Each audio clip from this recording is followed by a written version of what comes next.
Hi guys, so I thought I'd come in here and do a very quick video speeding through some of the books I'm unhauling. I want to call it like an updated unhaul because I did my first unhaul like sometime last year, but I actually still haven't got rid of those books yet. I think I was waiting until I got rid of some others, and so I've got a few more piled on top. So I think I have an idea of which ones I mentioned I was getting rid of before, but they're all mixed in together. I decided that some of these I'm probably going to put on Instagram, see if anybody wants to purchase any, but if not, I'm just going to take them down to my free bookshop for them to do as they please with them. So yeah, the first one is the parts 1 and 2 of Hush Hush by Becca Fitzpatrick. I ended up finishing this series. It's a series of 4 books. This is like the bind up of the first 2 books, and honestly I wasn't that invested to carry on purchasing them. I got this years ago as like a gift from like a Christmas gift or birthday present, and I think I would have liked it more had I read it at the time that I got it, but it wasn't for me. I read the other 2 books from the library, and I know I wouldn't want to go back and collect the other 2 and own them, so there is that one. These ones I'll quickly whiz through because I think I've already talked about them before, and I'll categorise them as I go along just for myself to know what I'll try and sell. We've got Avril Crump by Angela Wolfe, Forsaken, The Dream Trappers by Yana Oliver, Dough Bones by Holly Black, The Replacement by Brenna Yovanov, How to Be a Vampire by Amy Gray, Emily Winsnap, A Tangle of Tales by Liz Kessler. This is a 3-book in one. Oprah Winfrey, The Real Story. One that I read in January actually, Big Elephants Are Useful by S.J. Hartland. This was a fun book, like it was just a bit random, a bit odd. It's like a collection of like random phrases we say like in the English language, like random similes and stuff like that, and just their meanings, but I don't feel like I would need to keep hold of this.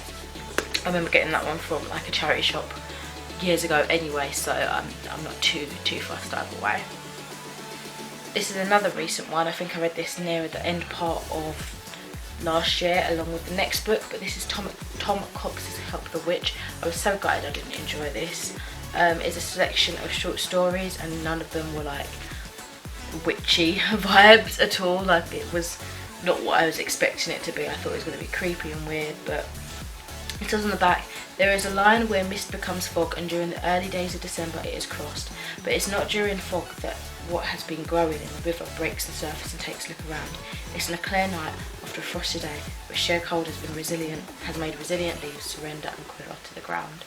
But it just doesn't have that tone. Like they just kind of felt random to me. Someone else might enjoy this, but definitely look it up more before you decide to read it, because it's not really what I was expecting. And then we've got PewDiePie's This Book Loves You, and then I've got a selection of some of the adult Harry Potter books. I think these were like my brother's or whatever. I really don't know, to be honest. I took them with me when I moved, but they're definitely not mine, and nobody seems to want them. And I've got my own editions of Harry Potter, but that is Harry Potter and the Half-Blood Prince. I think this is one of the adult editions. It's got a lovely picture of J.K. Rowling at the back there. And then we've got another edition of the Half-Blood Prince. I quite like these editions, to be fair, but I'm not going to go out of my way to go and get them, to be fair, so yeah, I don't know. And then we've got Harry Potter and the Goblet of Fire, and it's this edition. They're really nice, to be fair, but as I've said, I'm not going to read these ones, so. And then lastly, a random one that's definitely going to go to that free bookshop. It's just the AA Street by Street Essex maps. I don't think anyone will find use for this. I don't think anybody uses like physical maps anymore. Is it illegal anyway now? Like if you have it open up on your chair, that's like distracting you, right? But anyway, that is it for this really random quick video. I shall speak to you in another video soon. Bye.